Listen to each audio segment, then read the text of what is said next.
চার শ্রেণীর সন্তান আছে, যেই চার শ্রেণীর সন্তানগুলো সৌভাগ্যবান, এবং ওই চার প্রকার সন্তানের মা বাবা কাল কঠিন হাসরের ময়দানে দাঁড়াবে, তারাও সৌভাগ্যবান মা বাবার কাতারে দাঁড়াবে। জোরে বলেন সুবহানাল্লাহ। সব সন্তান কিন্তু কিয়ামতের দিন মানুষের উপকারে আসবে না। বহু সন্তান কিয়ামতের দিন মা বাবাকে জাহান্নামের দিকে টানবে। কিন্তু চার প্রকার সন্তান আছে, যেই চার প্রকার সন্তান তাদেরকে আল্লাহ রাব্বুল আলামিন যখন জান্নাতে যাওয়ার অনুমতি দিবে, জান্নাতে যাওয়ার পারমিশন দিয়ে দিবে, ওই চার প্রকার সন্তান নিজে একা একা জান্নাতে তো যাবেই না, বরং ওই চার প্রকার সন্তান আল্লাহ রাব্বুল আলামিনের কাছে দরখাস্ত করবে, মাওলা আমার মা বাবাকে ছাড়া আমি জান্নাতে প্রবেশ করব না। একটু জোরে বলা যাবে কি সুবহানাল্লাহ? তাহলে যদি চার প্রকারের কোন এক প্রকারের সন্তান দুনিয়াতে তৈরি করে যান, তাহলে জান্নাতে যাওয়াটা সহজ না কঠিন? তাহলে আমাদের জানার দরকার আছে কি নাই কোন চার প্রকার? চার প্রকার সন্তানের মা বাবা হলো আদর্শবান মা বাবা, সৌভাগ্যবান মা বাবা। এই চার প্রকার মা বাবার মধ্যে এক নাম্বার প্রকার হলো শহীদ সন্তানের মা বাবা। কার মা বাবা? যে মা বাবার ওরসের সন্তান আল্লাহ তাআলার দিন দুনিয়ার বুকে টিকে রাখার জন্য শাহাদাত বরণ করছে,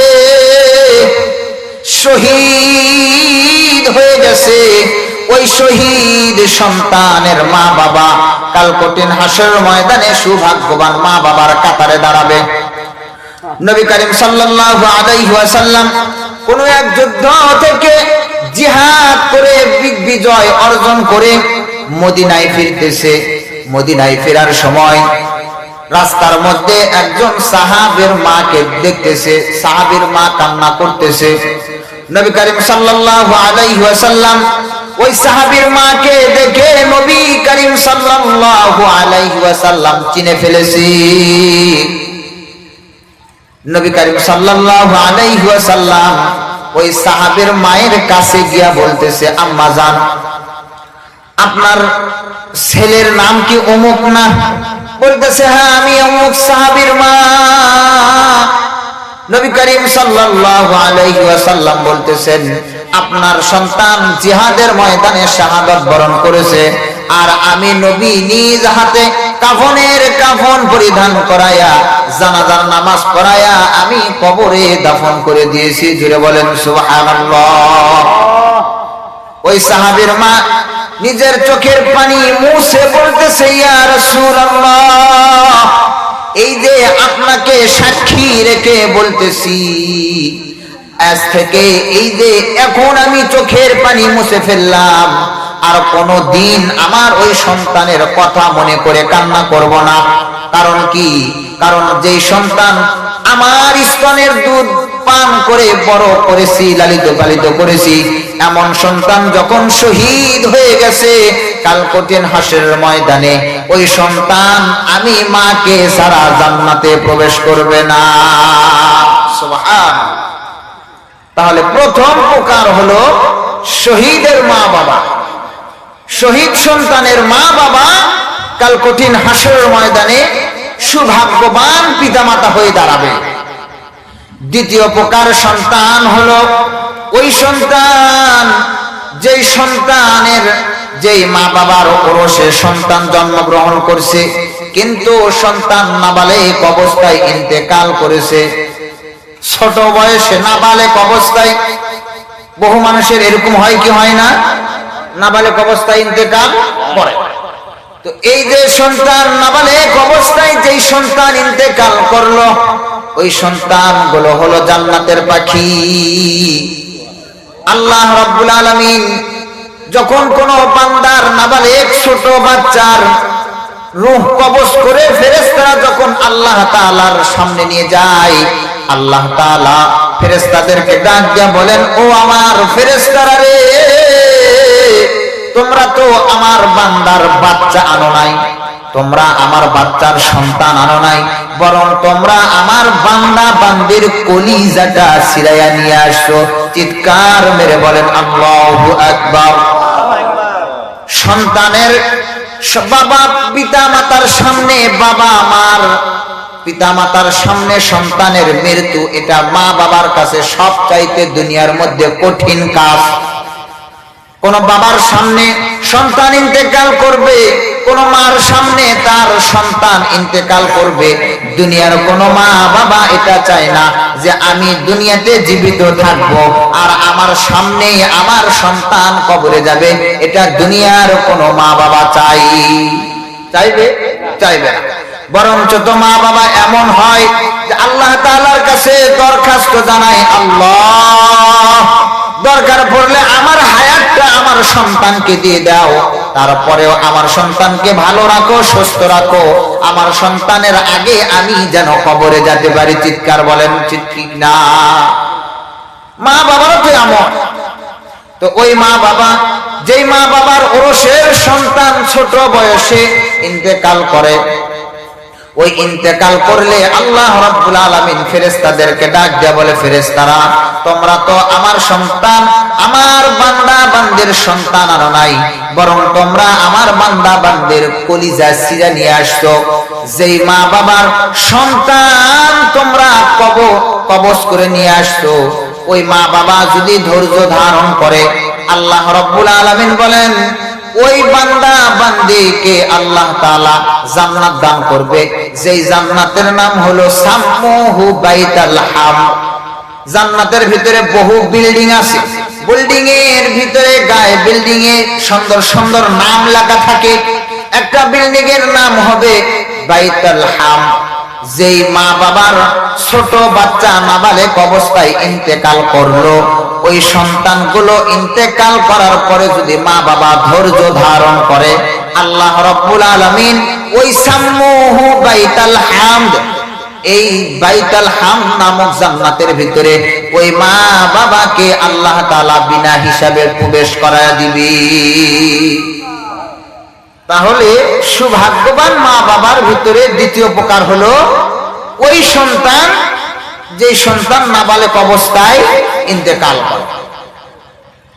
তো আগের জামানার মানুষের সন্তান ছিল বেশি এবং অনেক মানুষের বাচ্চার হায়াত থাকে অল্প, নাবালেক অবস্থায় ইন্তেকাল করে। কিন্তু এখন বর্তমান সময়ে বাচ্চাই নাই অল্প, লেখা থাকে বিভিন্ন জায়গায় দুটার বেশি নয়, একটা হলেই ভালো হয়। তো কোন সন্তান, কোন বাবার ঘরে যদি একটাই সন্তান হয়, তো ওই একটা বাঁচলেই কি আর মরলেই কি? তো যদি একটা হয়, তো যদি জীবিত থাকলেও তো আল্লাহ আল্লাহ করবে বাপ মা, যে আল্লাহ এটা যেন আমার একটাই তো সন্তান, এ যেন কমপক্ষে বেঁচে থাকে। আর 5-7টা যদি হয়, তাহলে একটা মারা গেলে জান্নাতের আশা করা যায়। আব্দুর রহমান রহমাতুল্লাহি আলাইহি বসুন্ধরা মাদ্রাসার যিনি প্রতিষ্ঠাতা ও পরিচালক, তিনি আল্লাহ তাআলার কাছে দোয়া করতেন, আল্লাহ আমাকে একটা সন্তান দিয়ে, যে সন্তান নাবালেক অবস্থায় ইন্তেকাল করে। কারণ কি? কারণ এই নাবালেক বাচ্চা কিয়ামতের দিন আমার ব্যাপারে কি করবে? সুপারিশ। তো আমরা তো এখন মনে করি যে সন্তান যদি বেশি নি খাবে কি?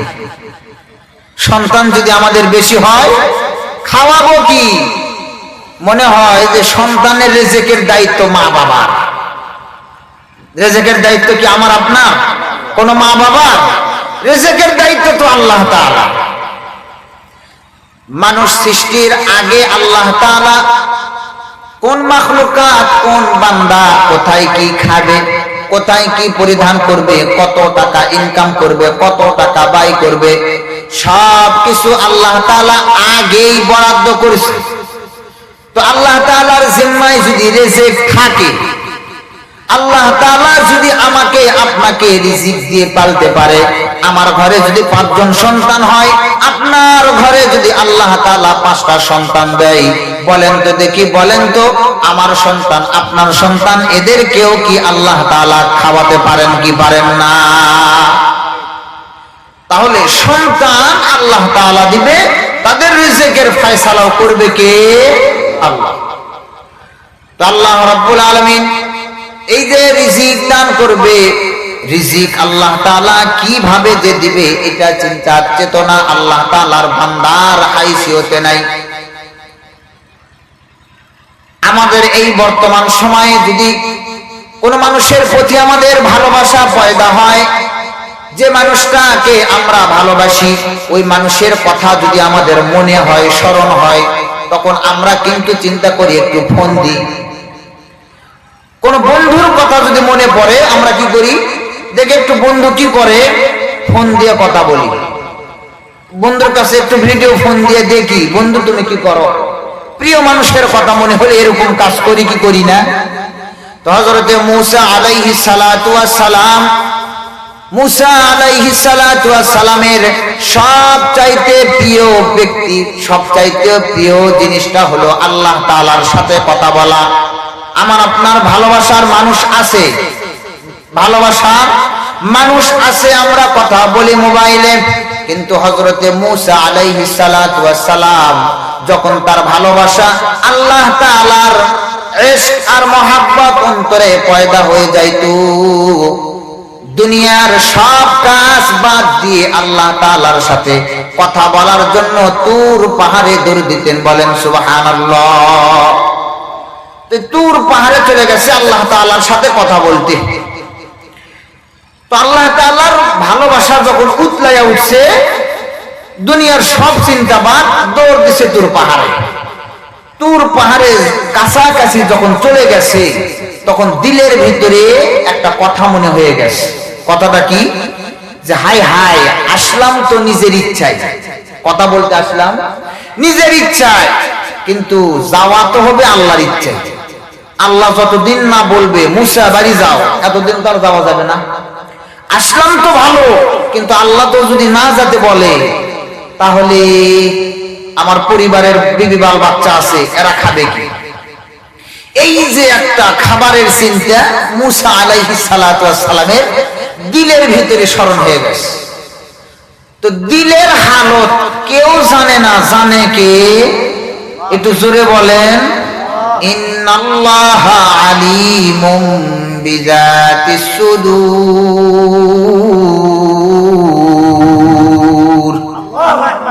দুনিয়ার কেউ অন্তরের খবর জানুক আর না জানুক, জানে তিনি কে। আর একবার জোরে বলেন, তিনি কে? আল্লাহ রাব্বুল আলামিন মূসা আলাইহিস সালাতু ওয়াস সালামের অন্তরের হালত জানছে। যখন মূসা আলাইহিস সালাতু ওয়াস সালাম তুর পাহাড়ে চলে গেছে, হযরতে মূসা আলাইহিস সালাতু ওয়াস সালামকে আল্লাহ তাআলা বলতেছেন, মূসা তোমার সামনে যে একটা পাথর দেখা যায়, ওই পাথরে তোমার হাতের লাঠি দ্বারা একটু বাড়ি দাও, আঘাত করো। আমাদের বাড়িতে, মাদ্রাসায়, মসজিদে, শিক্ষা প্রতিষ্ঠানে ব্যাট থাকে, লাঠি থাকে ছাত্রদেরকে শাসন করার জন্য। আমাদের হাতের লাঠিটা এত দুর্বল, পাথরে যদি আঘাত করি লাঠি ভেঙে যায়। কিন্তু হযরতে মূসা আলাইহিস সালাতু ওয়াস সালামকে আল্লাহ তাআলা মুজিজার জন্য একটা লাঠি দান করেছে। এটা এমন একটা লাঠি, যে লাঠি পাথরে আঘাত করলে পাথর ভেঙে যায়। পাথরে আঘাত করলে পাথর থেকে ঝর্ণার মতো পানি বের হয়। পাথরটা, এই লাঠিটা এমন একটা লাঠি, সাগরের পানিতে আঘাত করলে সাগরের পানি ফাঁক হয়ে 12টা রাস্তা হয়ে যায়। এমন একটা মুজিজার লাঠি। যখন সুলাইমান, যখন হযরতে মূসা আলাইহিস সালাতু ওয়াস সালামকে আল্লাহ তাআলা বলছেন, মূসা রে তোমার সামনে যে পাথর দেখা যায়, পাথরে আঘাত করো। মূসা আলাইহিস সালাতু ওয়াস সালাম যখন পাথরে আঘাত করেছে, পাথর ফেটে দ্বিখণ্ডিত হয়ে গেছে।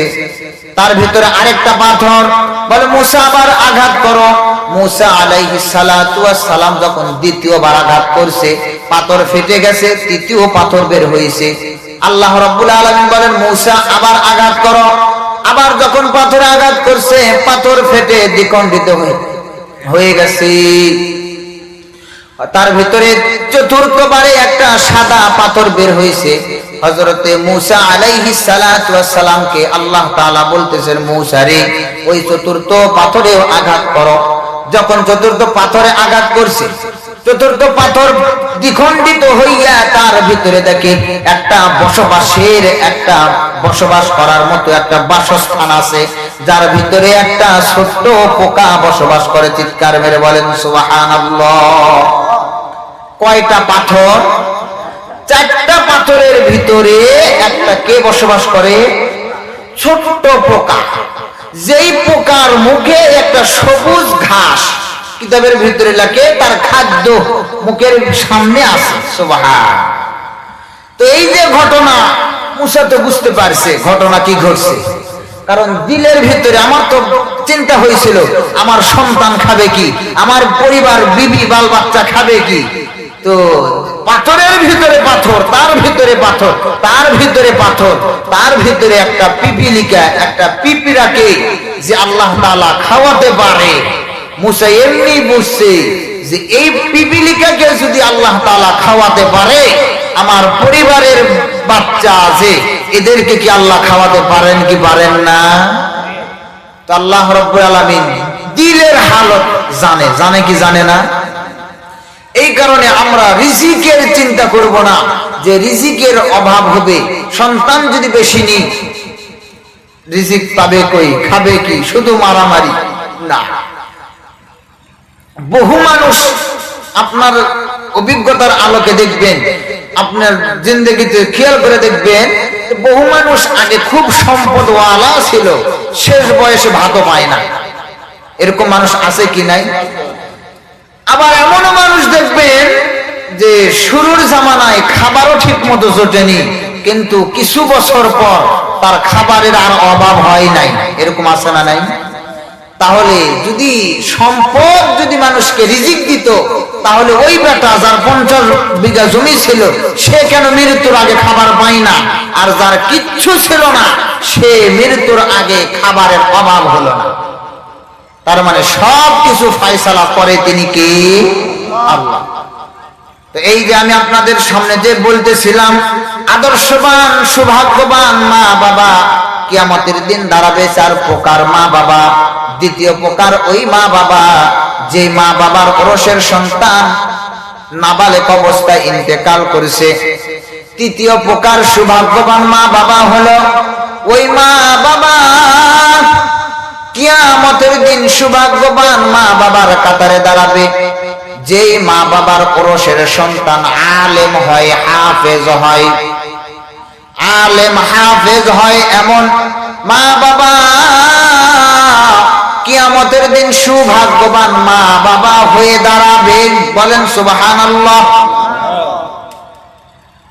কারণ কি? কারণ আল্লাহ রাব্বুল আলামিন যে বান্দাকে কোরআনুল কারীমের হাফেজ বানায়, ওই কোরআনুল কারীম যে সন্তান হাফেজ হইল, আল্লাহ তাআলা যে সন্তানের সিনার ভিতরে কোরআনুল কারীম দান করলো, কিয়ামতের দিন ওই বান্দাকে আল্লাহ তাআলা 10 জন এমন মানুষের ব্যাপারে সুপারিশ করার অনুমতি দিবে, পারমিশন দিবে, যেই 10 জনের জন্য আল্লাহ তাআলা জাহান্নাম ওয়াজিব করে দিয়েছে।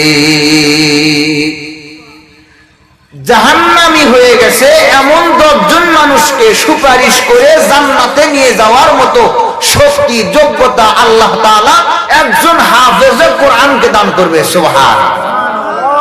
তাহলে আপনার সন্তান যদি কোরআনুল কারীমের হাফেজ হয়, আপনার সন্তান যদি আলেম হয়, বলেন তো কিয়ামতের দিন কি মা বাবাকে রেখে জান্নাতে যাবে? যদি মা বাবা কোনো গুনাহের কারণে জাহান্নামে চলে যায়, দুনিয়াতে কিন্তু সন্তান হিংসার হয়ে দুনিয়াতে হিংসা থাকে। বহু মানুষ আছে সন্তানকে কষ্ট করে লালিত পালিত করে বড় করছে, বড় চাকরিজীবী করছে, কিন্তু কোনো এক রাগের কারণে বৃদ্ধ মা বাবাকে খাবার দেয় না, খোঁজ দেয় না, খবর দেয় না। এমন মুসলমান বাংলাদেশে আছে না নাই? আছে। কারণ কি? হিংসা। যে হয়তো মা বাবাকে কোনো কথা বলছে, মা বাবা শোনেনি, এই না শোনার কারণে সন্তান আর মা বাবাকে ভাত দেয় না, দেখে না। কিন্তু কাল কঠিন হাসরের ময়দানে কিন্তু মা বাবার প্রতি ওই হিংসা থাকবে? বলেন থাকবে? থাকবে না। জান্নাতে যাওয়ার সময় আল্লাহ তাআলা ওই হিংসা নামক জন্তু, বস্তু মানুষের দিলে রাখবে না। তো যখন সন্তানের দিলের ভিতরে মা বাবার প্রতি কোনো হিংসা নাই, শুধু ভালোবাসা থাকবে, তখন কি ওই সন্তান মা বাবাকে রেখে জান্নাতে যেতে পারবে? যেতে পারবে। তো যেই সন্তানের মা বাবা কোরআনুল কারীমের হাফেজ হয়, যেই মা বাবার ওরসের সন্তান কোরআনুল কারীমের হাফেজ হয়, আলেম হয়, ওই মা বাবা আদর্শবান মা বাবা কাল কঠিন হাসরের ময়দানে আল্লাহ তাআলা ওই মা বাবা কেউ জান্নাতে প্রবেশ করাবে বিনা হিসাবে। জোরে বলেন সুবহানাল্লাহ। কিতাবের ভিতরে নাকি কুল্লুহুম কদ ওয়াজাবাত ফিন্নার, যেই 10 জন মানুষের ব্যাপারে জাহান্নাম ওয়াজিব হয়ে গেছে, এমন 10 জন মানুষের ব্যাপারে আল্লাহ তাআলা সুপারিশ করলে আল্লাহ তাআলা তাদের সুপারিশ কবুল করে নিবে। আর একজন সন্তানকে যদি কেউ আলেম বানায়, হাফেজ হওয়ার বেলায় আল্লাহ তাআলা 10 জন মানুষকে জান্নাতে দেওয়ার সুযোগ দিবে।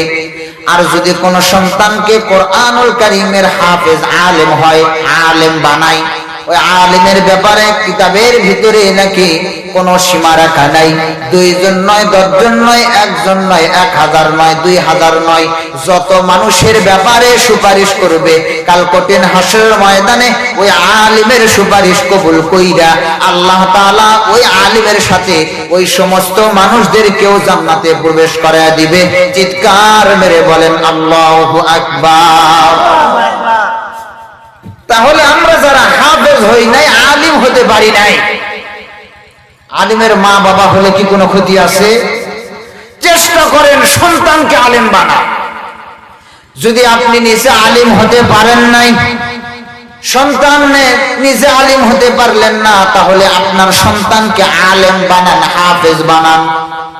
নিজেও আলেম হতে পারলেন না, সন্তানকেও আলেম হাফেজ বানাতে পারলেন না, তাহলে সন্তানের ঘরের সন্তান নাতি আছে না নাই? ছেলের ঘরের ছেলে নাতি, এই নাতিকে হাফেজ বানান, আলেম বানান। মেয়ের ঘরের নাতি, মেয়ের ঘরের সন্তান, এটাও তো নাতি। আপনার ওই নাতিকে আলেম বানান, হাফেজ বানান। বাবা হিসাবে যদি জান্নাতে নাও যান, দাদা বা নানা হিসাবে তো জান্নাতে যেতে পারবে।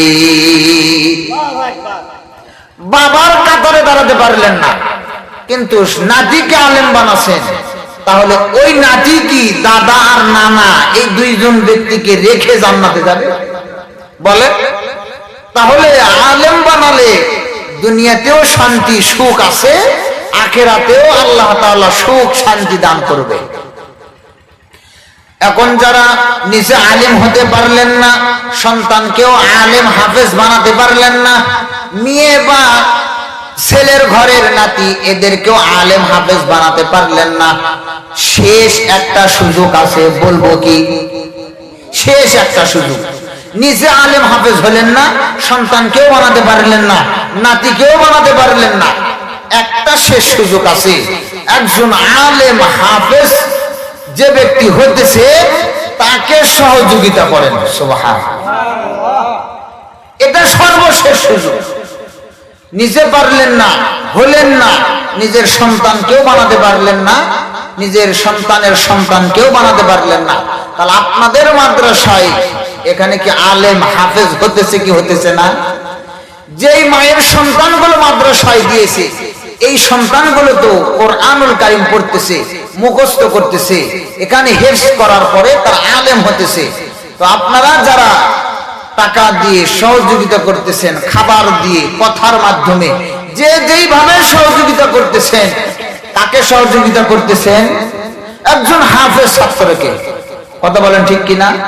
একজন হাফেজ ছাত্রকে, একজন আলেম ছাত্রকে আলেম হওয়ার পিছনে সহযোগিতা করতেছেন।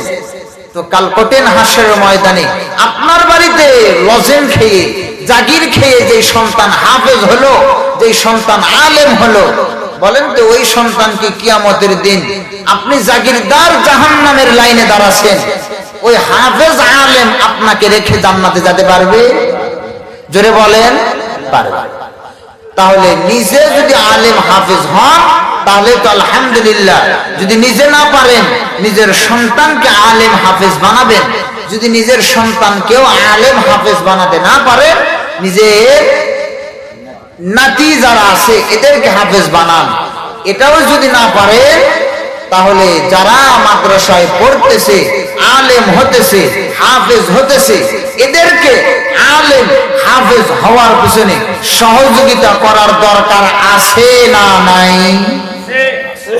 যদি সহযোগিতা করেন এতে আপনার কল্যাণ, যদি সহযোগিতা না করেন আপনার ক্ষতি।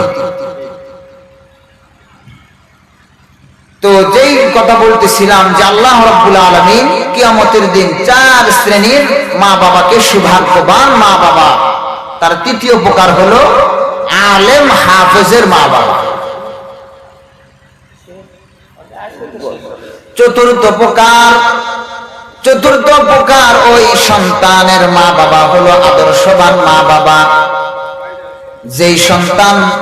যেই মা বাবার কোষের সন্তান পাগল হয়, পাগল। দুনিয়াতে অনেক সন্তান আসে না, পাগল হয়ে দুনিয়াতে আসে। পাগল সন্তান দুনিয়াতে জন্মগ্রহণ করে কি করে না?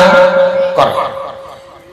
তো এই যে পাগল সন্তান, যেই মা বাবার ওরসের সন্তান দুনিয়াতে জন্মগ্রহণ করলো পাগল অবস্থায়, মাতাল পাগল, এই পাগল সন্তান দুনিয়াতে ভূমিষ্ঠ হইছে, কিন্তু মা বাবা তাকে ফেলে দেয় নাই, মেরে ফেলে নাই, বরঞ্চ ওই মা বাবা পাগল সন্তানকেও ভালোবাসছে, আগলায় রাখছে, আদর করছে।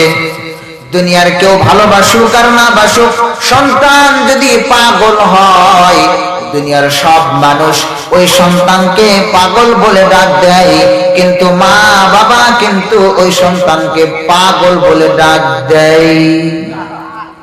পাগল হলেও তার সন্তান তার কাছে সোনার টুকরা সন্তান। পাগল কথা বলতে পারে না, চোখে দেখে না, অন্ধ, পাগল, তারপরেও কিন্তু ওই সন্তান তার কাছে আদরের সন্তান। এই যে পাগল সন্তান দুনিয়াতে জন্মগ্রহণ করে, এই পাগল সন্তানকে যারা লালিত পালিত করে, মহাব্বত করে, ভালোবাসে, এই ভালোবাসার কারণে কাল কঠিন হাসরের ময়দানে ওই পাগল সন্তান দুনিয়াতে যতদিন বসবাস করলো, জীবিত ছিল, 10 বছর, 20 বছর, 40 বছর, 70 বছর, দুনিয়ার কোন আল্লাহ তাআলার কোন বিধিবিধান সে যদি পালন নাও করে, কাল কঠিন হাসরের ময়দানে আল্লাহ তাআলা ওই পাগল সন্তানকে সুস্থ বানায়া ওই সন্তানকে কিন্তু আল্লাহ রাব্বুল আলামিন বিনা হিসাবে জান্নাতে প্রবেশ করায়া দিবে। জোরে বলেন সুবহানাল্লাহ। সন্তান যদি পাগল হয় মা বাবার কাছে পাগল, কিন্তু অন্য মানুষের কাছে সন্তান পাগল হলেও মা বাবার কাছে আদর পায় কি পায় না? দুনিয়ার কোন মানুষ তাকে কোলে লিখবা না নিক, ওই মা বাবা কিন্তু তাকে আদর করে কোলে টেনে নেয়।